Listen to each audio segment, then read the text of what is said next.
From the reigns of the old Ghana Empire, there was the Mandingo Empire of Mari. Two important personalities dominated the history of this empire.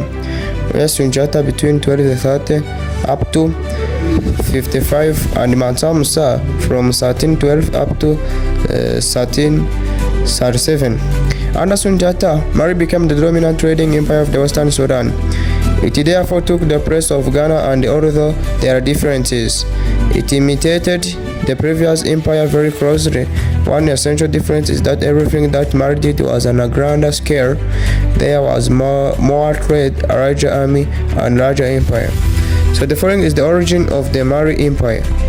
Mari was not given by the name by which it is known until after Sunjata Keita started to build the empire. Its original name was Kangaba. The people of Kangaba were the Mandinka, or in other words, they were the Southern Mande. Thus, Mari developed from the coming together of a number of Mandinka chieftaincies to form the small state of Kangaba. However, the neighboring old Ghana ruled Smangru County fueled this up and coming state with grave concern, and in about 1224, he descended on Kangaba and conquered it, killing, according to some traditions, or by one of its rulers' 12 sons. Sunjata, the survivor, went into exile, where Kangaba was left in a separate situation, but eventually Sunjata returned from exile and became the king. He was sent here by many of Sumangru's enemies, such as the king of Bobo Hussein, 1,500 acres to help Kangaba. Thus, Sunjata was able to assemble a large army to face his face at a place called Kirina. His greatest obstacle to victory was the fear that Sumanguru inspired in the Mandinka. They breathed incredible stories about Sumanguru. For example, that he possessed 8 hills. It was important for Sunjata to lead the way in a battle and to demonstrate that the Susu king was a human, and he did the motto, which he did. The Susu were defeated, and Sunjata went on to capture the old kingdom of Ghana. Between 1235 and his death in 1255, Sunjata created the Empire of Mari. Mari is a name that was given by Arab travelers, and its meaning is the place where the king lives. The title which the Mari people gave to their king was Mansa. So by 1235, the once crippled Sunjata was Mansa Sunjata of Mari. By 1337, Mari Empire controlled the area in West Africa that included most of what are now Gambia, Guinea, Senegal, Mali, and parts of present-day Burkina Faso, Mauritania, and Niger. So the following we are going to discuss about the rise of and expansion of this kingdom of Mari. So a number of factors led to the rise of expansion of Mari. The number one is strategic geographical location.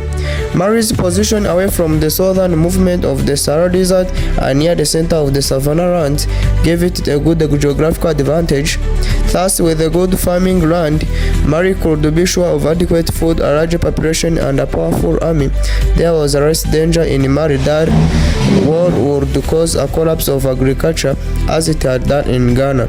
Another advantage of Mari's geographical positioning was that the empire was less vulnerable to attacks from desert tribes such as Sanaja and the Tuaregs. So the second factor is unity in Islam. The empire was not a target of jihad because Mari, unlike Ghana, had long been a Muslim state. Not all the people of Mari, including Sunjata, were strict Muslims, but most kings seem to have been. This was in fact beneficial to Mari's trade in the smooth running of its government. The following factor is expansion of trade. Sunjata extended the empire's trading activities, resulting in the expansions of the empire in a number of ways. In order to attract the trans-Saharan trade to the heart of his empire, he moved the capital from the Jeriba to a new town called Niani, which later became known as Mari. He realized that northern traders had abandoned Audagos as the main trading center and were anew concentrating their activities in the direction of Timbuktu and Gao. By concentrating trade in positions on the Niger, he could be sure of keeping in contact with Gao. When he extended his empire, he concentrated on areas that would be especially useful to Mari's trade. He gained control of the gold-producing areas of Wangara. It meant that traders from Gao and Timbuktu would have to trade with Mari for gold, and that they would be no need to offset their profits by paying agents for it. Another area of expansion of trade included the copper-producing area of Takeda and Tagaza, from where the sword came. The another factor is military conquest and annexations. Sunjata extended the Mari kingdom through a series of conquests and annexations. Following the defeat of Smanguru, Sunjata annexed the kingdom of Kanyaga and all her vassal states, including Ghana, which he conquered in 1240.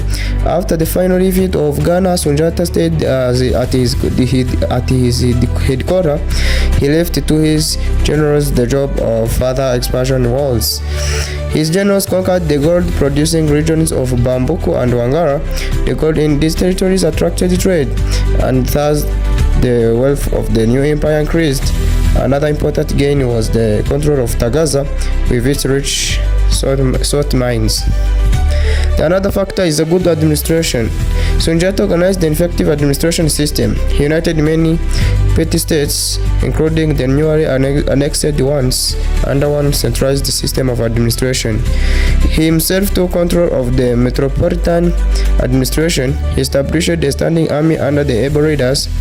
He appointed several of these war leaders as governors in the provinces. These military governors exercised effective control over potential rebellious subjects. The following factor is the contribution of Mansa Musa. Mansa Musa made a contribution in the expansion of Mari Empire in the following ways. Where devotion to Muslims, he was very concerned with the spreading the education of Islam, and it is under him that Timbuktu started to grow as a great cultural center. The most famous event of his reign was the Great Hajj, or pilgrimage, he made to Mecca in 1324. It is clear that he was a cultured man who had great regard for Arab styles of architecture.